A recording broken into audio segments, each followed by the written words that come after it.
Halo, Assalamualaikum warahmatullahi wabarakatuh. Perkenalkan, nama saya Muhammad Heriansyah, peserta Latsar CPNS Angkatan 37 dari kelompok 3.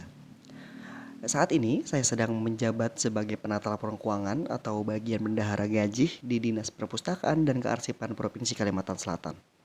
Pada kesempatan kali ini, saya ingin membahas tentang analisis isu efektivitas kinerja individu berdasarkan tupoksi, yang mana tupoksi pekerjaan saya adalah sebagai bendahara gaji di Dinas Perpustakaan dan Kearsipan Provinsi Kalimantan Selatan. Pembahasan pertama, saya akan membahas tentang identifikasi isu, di mana saat saya menjabat sekian bulan di Perpustakaan dan Kearsipan Provinsi Kalimantan Selatan, saya menemukan 3 isu yang mungkin menurut saya harus dicarikan solusinya. Pertama adalah tentang pengelolaan data penggajian yang masih kurang teratur. Yang kedua adalah sulitnya pencarian berkas penggajian. Dan ketiga adalah keterlambatan data gaji yang diterima dari bagian kepegawaian. Saya akan menggunakan metode APKL untuk mengidentifikasi masalah yang kira-kira apakah harus secepatnya dicarikan solusinya atau tidak. Pertama, itu ada pengelolaan data penggajian yang masih kurang teratur. Secara aktual, problematika dan kelayakan dan layak. Mas, isu yang pertama itu bisa dikategorikan tidak memenuhi dalam hal kekelayakan karena memang tidak menyangkut masyarakat secara umum. Sehingga menurut saya itu tidak memenuhi syarat untuk bisa dicarikan solusinya secepatnya. Yang kedua, itu adalah sulitnya pencarian berkas penggajian. Secara aktual, problematika kekelayakan dan layak, dia memenuhi syarat. Dan yang ketiga juga sama, dia memenuhi syarat di mana keterlambatan data gaji yang diterima dari bagian kepegawaian itu harus dicarikan secepatnya solusinya. Setelah saya mengidentifikasi masalah melalui metode APKL, sekarang saya akan menganalisis isu dengan metode USG tentang urgensi, seriousness, dan growth atau perkembangan. Isu yang pertama yaitu sulitnya pencarian berkas penggajian. Total skor yang saya dapat adalah 13. Sedangkan isu kedua yaitu tentang keterlambatan data gaji yang diterima dari bagian kepegawaian itu saya beri nilai 11.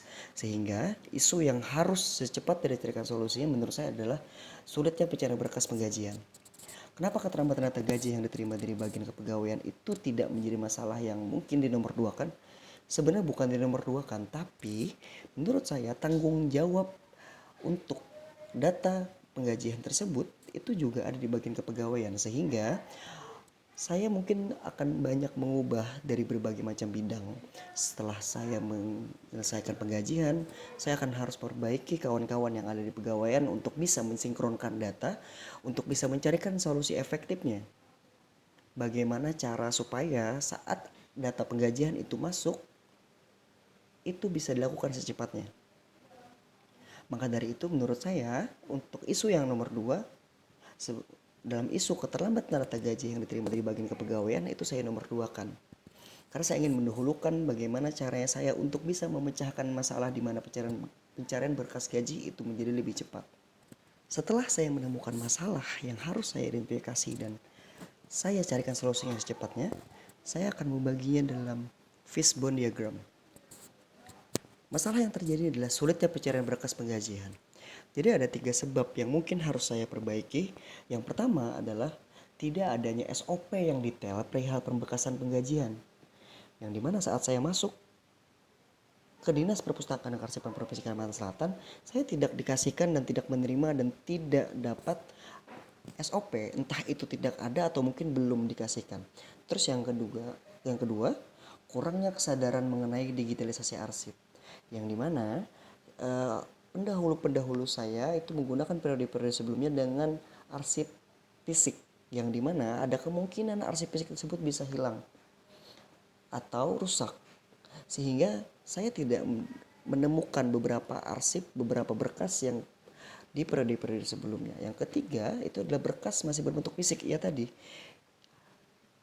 banyaknya berkas-berkas yang dilaporkan secara fisik dan tidak ada data secara softwarenya atau secara filenya, sehingga data-data yang ada itu bisa hilang dan kadang beberapa terselip di mana tempat pemberkasan tersebut, sehingga terjadilah sulitnya pencarian berkas penggajian. Setelah saya mengidentifikasi masalahnya, saya menemukan isu yang harus saya carikan secepatnya solusinya, dan Setelah saya jabarkan tentang akibat dan sebab terjadinya isu tersebut, dan selanjutnya saya akan membahas tentang SWOT. Apa itu SWOT? Pertama, SWOT adalah strength atau kekuatan. Dimana kekuatan yang saya lakukan untuk bisa mencarikan solusi untuk isu tersebut adalah pertama, sebenarnya aplikasi pencairan gaji telah didigitalisasi sehingga tidak perlu lagi berurusan ke bank. Beberapa bank yang berurusan dengan penggajian itu sudah tidak ada lagi yang namanya pertemuan antara saya dengan pihak bank langsung. Jadi semua penginputan data itu melalui online dan juga berkas-berkas yang saya terima itu juga melalui online. Yang kedua, penyimpanan data digital itu dapat melalui Google Drive sehingga bisa diakses oleh siapa saja. Siapa tahu tiba-tiba ada bendahara pengeluaran dan bendahara APBN ingin melihat bagaimana pemberkasan yang ada di gaji sehingga mereka bisa membuka Google Drive tersebut. Terus weakness atau kelemahan. Kelemahannya adalah beberapa berkas terdahulu sudah tidak ada ditemukan karena belum diarsipkan dengan baik sehingga beberapa berkas tidak bisa ditemukan dan tidak bisa diolah sehingga mungkin banyak beberapa berkas yang hilang dan mungkin tidak bisa lagi diselamatkan. Terus ada yang ketiga yaitu adalah opportunities atau kesempatan.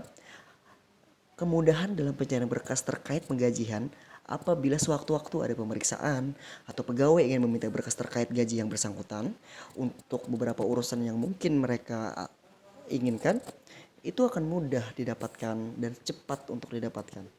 Terus yang terakhir ada threat atau ancaman, di mana sulitnya pembiasaan untuk mencapai digitalisasi pengarsipan dalam hal penggajian.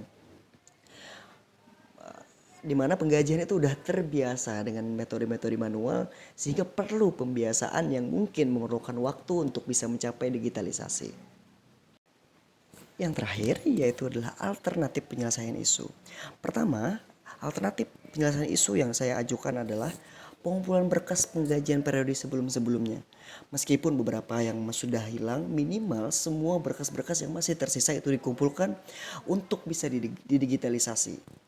Yang kedua, digitalisasi arsip yang berkesinambungan dengan solusi yang pertama ya adalah saat semua berkas telah dikumpulkan, maka digitalisasi arsip dapat dilakukan. Terus, hal yang ingin dicapai adalah lengkapnya berkas penggajian walaupun tidak selengkap seperti periode-periode sebelumnya dengan berkas-berkas periode sebelumnya yang mungkin telah tidak ada atau hilang, minimal itu sudah bisa dibilang lengkap. Terus yang terakhir, atau hal yang ingin dicapai adalah kemudahan dalam mencari arsip saat diperlukan. Jadi saat arsip itu tiba-tiba sewaktu-waktu itu diperlukan, maka arsip tersebut dapat dicari dengan mudah dan cepat.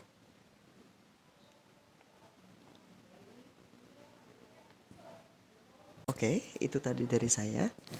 Jadi kesimpulan yang bisa kita tarik adalah bahwa isu yang saya ajukan dan mungkin harus dicarikan secepat solusinya adalah sulitnya pencarian berkas penggajian, yang dimana alternatif penyelesaian yang saya ajukan adalah dengan digitalisasi pengarsipan penggajian. Mungkin itu saja dari saya. Terima kasih banyak atas perhatiannya. Terima kasih banyak karena sudah mau mendengarkan sampai akhir. Saya akhiri, wassalamualaikum warahmatullahi wabarakatuh.